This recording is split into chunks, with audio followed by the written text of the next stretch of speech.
ఒక థ్రిల్ ఉండేవి అనమాట. చదువుతుంటే ఈ క్షణంలో ఇట్లేంటి ఇదేంటి అనేది అయ్యేదాకా వదిలిపెట్టబుద్ధేది కాదు.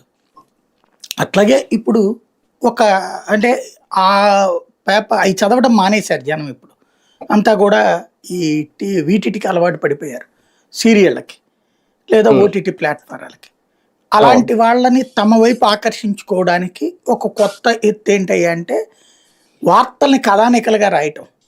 కళ్ళ హ్మ్. ఎదురుగుండా ఉన్న పాత్రల్ని అందులో జొప్పించడం అనేటటువంటిది జరుగుతోంది. ఇది నడుస్తా ఉంటది. జనం గూడా అలవాటు పడిపోతున్నారు ఇప్పుడు. ఏంటనేటువంటిది. ఇప్పుడు లిక్కర్ కుంభకోణంలో ఒకటే లిక్కర్ కుంభకోణమా కాదా అన్నది తేల్చడమే ఇంతవరకు వల్ల గాదు. రోజు పేపర్‌లో రాస్తున్నారు. కుంభకోణం అంటే ఏంటి? ప్రభుత్వానికొచ్చే రూ. 100ని లాక్కుని రూ. 10, రూ. 20 చేతిలో పెట్టడం. అంతకుముందున్న ప్రభుత్వానికంటే ఎక్కువ సంపాదిస్తే అది కుంభకోణం అవుతదా?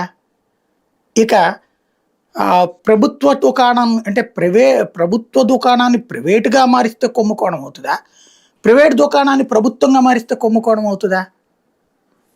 ఢిల్లీ లిక్కర్ కుంభకోణంలో ప్రభుత్వ దుకాణాన్ని ప్రైవేట్‌గా మారిస్తే కుంభకోణం అయింది. కానీ ఇక్కడ ప్రైవేటు దుకాణాన్ని ప్రభుత్వంగా మారిస్తే కుంభకోణం అయింది అనేటటువంటి ఒక విచిత్రమైనటువంటి భావనని జనంలోకి తీసుకొచ్చేటటువంటి ప్రయత్నం చేస్తున్నారు. మనల్ని నమ్మే వాళ్ళకి మనం ఏ అబద్ధాలు చెప్పినా, జగన్‌ని ద్వేషించే వాళ్ళకి ఏ అబద్ధాలు చెప్పినా సరే నిజమని నమ్ముతారు కాబట్టి అలాగే సాగుతున్నటువంటి పరిస్థితి. లిక్కర్‌కి డబ్బులు సంపాదించాలంటే